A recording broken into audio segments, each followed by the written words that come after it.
They say the left hand, it drop mountains. They say the right hand, be slaying dragons. The untouchable True School Sports Empire. And y'all know the rest, man. Now listen, we're sitting here in the airport giving y'all that world-class boxing content as we wait for the sun to come up and the WBA convention to commence. But I wanted to speak about Bob Arum. You know, there's been a lot of discussion about the Ali Act and the recent bill, the Muhammad Ali Reform Act to, it's Dana White, it's Arie Emanuel, it's Lawrence Epstein, the UFC, TKO, Nick Khan, that the whole new regime in the fight game. They're looking to reshape the fight game. And a lot of people, myself included, have stood firmly against this because I don't think it actually is going to help fight fans really get the fights they want. I think, it's going to fragment the sport even more. And on top of that, the fighters themselves aren't going to benefit. Like, the fighters aren't going to be able to really make the kind of money that they can make if they get to a certain level. It doesn't allow for the fighters to be all they can be if they prove to be really the elites of the sport. You understand? So I've very much been for keeping the Muhammad Ali Act as it presently is. I don't want the UBO. I don't want Nick Khan, Arie Emanuel, Lawrence Epstein, and all parties involved having all that power in the sport, because I think it's going to be very restrictive and it's going to just be a hindrance to the sport overall. And I'm not alone in that, because the Bobfather himself, Bob Arum, at the 11th hour of boxing, he stepped up to the plate and he's pretty much outlined, look, this is not good, because what the Muhammad Ali Act has done for years it provides transparency to the fighters about their financials. You understand? It gives them the ability to know, okay, I'm getting X amount of dollars from this revenue stream. I'm getting X amount of dollars from that revenue stream. It allows them to be more high transparency with the promoters, right?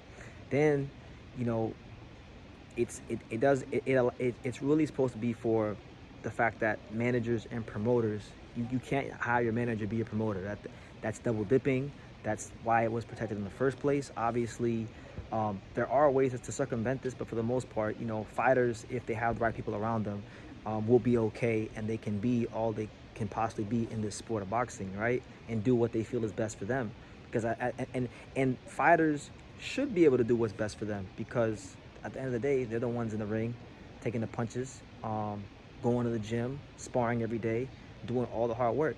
So if a fighter proves to be the kind of guy that can, be one of the best fighters in the sport, why should he have to participate in a business model that's very similar to what we've seen in UFC, that's led to multiple antitrust lawsuits, that doesn't even ensure in the UFC that they're getting the best fights? I mean, we've seen it with John Jones and Tom Aspinall, and I don't consider myself to be an MMA expert, but I've heard from a lot of my friends who like MMA that they're not getting the fights they want to see. So they want to bring that to boxing and rebuild the sport, build back better, to use that term.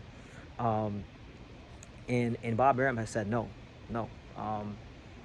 This is not what is good. You've had Nick Khan do this PR interview, and I don't even want to call it PR. It was more so like I don't know how to say it in a PC way, but it was just really an ass-kissing fest from Max Kellerman with Nick Khan, where there was no hard-hitting questions asked.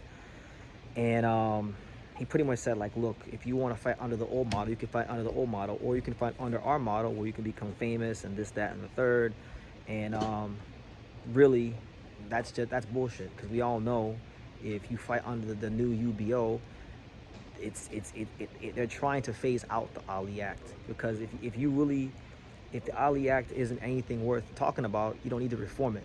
If you got to change it, then doesn't mean it means that there's something about it that you don't like because you're not benefiting from it, right? So Bob Arum has staunchly came out at the 11th hour and has said no, leave it as it is. This is why he's outlined it in this letter. I'll leave it for you guys in the description. He's outlined why in the comments, and he's pretty much said, look, if you have any other questions, if you need to know more about this bill, I've been in business since 1966. I've been in the fight game for a long time. Really and truthfully, he's the best promoter you know, either him or Don King, you take your pick, but he's in that discussion for the greatest promoter of all time. And he would know better than most about the Muhammad Ali Act and the pros and cons of it, right? And so he's told our fine representatives on Capitol Hill that if they want to know more, to get in contact with him. And you know, he's sticking up for the boxing, he's sticking up for the fighters, he's sticking up for what I believe is fair, right, and just, because you know, we're not gonna get, like, a lot of boxing fans are under the impression that we're gonna get all these great fights. And you know, maybe I'm wrong. Maybe boxing will be in a healthier place because, you know, TKO had a lot of smart people in terms of business. But if we could ever use, like, the other sports that they've been involved in, look at wrestling, right?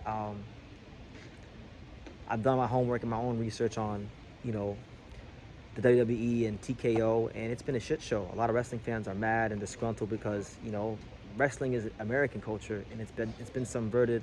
WrestleMania's in Saudi, and WWE creative has gotten lazier with their involvement, and it's just been you know, the wrestling has been not great for a while now, but it's even lessened under the guidance of TKO boxing. And you know, if you were just to go look at what's been going on in the wrestling world, they're not happy with what TKO's brought to their product. So we could expect a lot of that in boxing. And Bob Arum is saying, no, we don't want that here. Take that shit somewhere else. And he's sticking up for the boxing. He's sticking up for the fighters. So I'm with Bob Arum.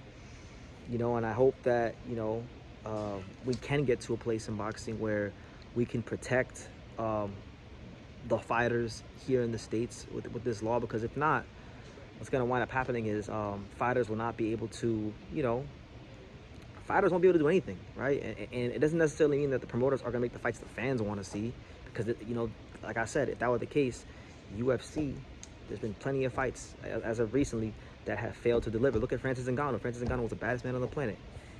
Wasn't even getting paid 7 figures. Never made a 7-figure payday. He was the baddest man in UFC, right? He had to come to boxing to do that. So there's a reason for that. There is a reason why a lot of MMA fighters come to boxing, and it is because they want to. In most cases, it's not because they want to box, but it's because boxing offers them that avenue to get properly compensated for the work, because boxing has protections in place for the fighters. I understand this.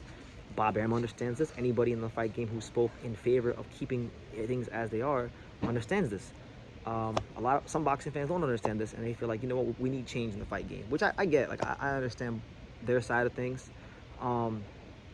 But, you know, again, if we didn't have TKO boxing and what they've done to wrestling and other sports, and how their fans are disgruntled with the business model they brought there, maybe I would agree with a lot of the boxing fans that are in favor of TKO boxing. But you know, that's not the case. So that's the news, guys. I'll leave the letter for you guys in the description. You can read it and come to your own conclusions, your own surmise. But yeah, Bob Arum has written a letter, and he's sticking up for the Muhammad Ali Act to remain as is. What do you think? Do you think the Muhammad Ali Act should remain as is, or are you just tired of it? You know, you're okay with boxing becoming a league and being controlled by Dana White and Arie Emanuel and Lawrence Epstein and Nick Khan and TKO and Endeavor and all those guys?